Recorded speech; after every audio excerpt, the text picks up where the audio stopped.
কারণ এভরিওয়ান আজকে তো তোমার সেরকম কিছু মানে বলার কিছু নেই, যেটা হচ্ছে যে বলবো সেটা হচ্ছে আইপিএল তো কালকে থেকে শুরু হচ্ছে, ঠিক আছে। তো মেন কথা হচ্ছে আইপিএল কালকে ম্যাচ আছে হচ্ছে ব্যাঙ্গালোর আর কেকেআরের মধ্যে। কেকেআর তো এখান থেকে 3টে ম্যাচ আছে, আই থিঙ্ক 3টে ম্যাচ জিতলে তারপরে অন্য টিমের উপর ডিপেন্ড হয়ে মানে হতে হবে কোয়ালিফাই করার জন্য। আর সেকেন্ড কথা হচ্ছে যে আরসিবি তো অলরেডি কোয়ালিফাই করেই গেছে, ঠিক আছে। এবার আরসিবির মেন কথা হচ্ছে যে প্লেয়ারগুলো আছে তার মধ্যে জস হেজেলউড, ঠিক আছে, জেকব বেথাল, ঠিক আছে, আর টিম ডেভিড হয়তো খেলতে পারে, ঠিক আছে। জ্যাকব বেতাল আর হেজালগুডের কোনো কনফার্মেশন নেই। জ্যাকব বেতাল তো খেলবে না, ঠিক আছে, মানে আইপিএল আর অ্যাভেলেবেল থাকবে না।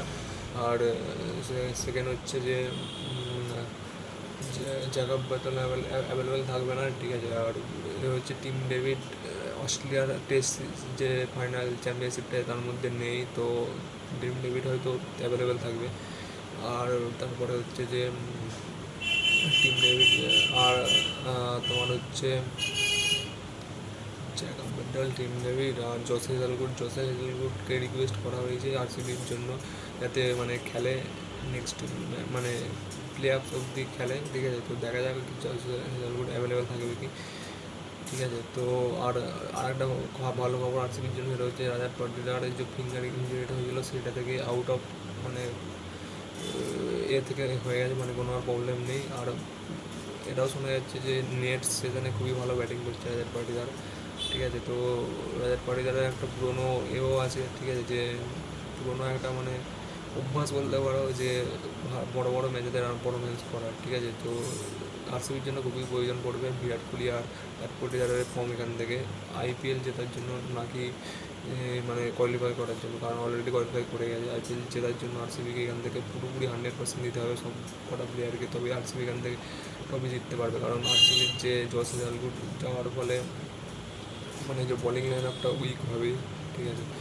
তারপরে যদি দেখো আর কাগিসো রাবাডা অ্যাভেলেবেল থাকবে না দিল্লির জন্য, ঠিক আছে। আর অলরেডি কাগিসো রাবাডা দিল্লি বলছি গুজরাটের জন্য, কাগিসো রাবাডা অলরেডি গুজরাটের জন্য মানে খেলছিল না ডাক্স রিলেটেড কিছু ইস্যুর জন্য, ঠিক আছে। তো খেলছিল না, তারপরে অ্যাভেলেবেল থাকবেও না। সাউথ আফ্রিকার সাথে যে অস্ট্রেলিয়ার টেস্ট চ্যাম্পিয়নশিপটা সেখানে খেলতে যাবে, তার জন্য অ্যাভেলেবেল থাকবে। কাগিসো রাবাডা তো আইপিএল তো আর মানে অ্যাভেলেবেল থাকবে না। আর তারপরে সবচেয়ে বেশি মানে বিখ্যাত হতে পারে সেটা হচ্ছে যে মুম্বাইয়ের, কারণ তোমার মুম্বাইতে রাইলি রিকালটন, উইল জ্যাক্স, ঠিক আছে, তারপরে এই দুটো বড় বড় প্লেয়ার, ঠিক আছে, অ্যাভেলেবেল থাকবে না। রাইলি রিকালটন তো মানে সাউথ আফ্রিকার হয়ে খেলতে যাবে, তো রাইলি রিকালটনের জায়গায় জনি বেস্টোকে নিয়েছে।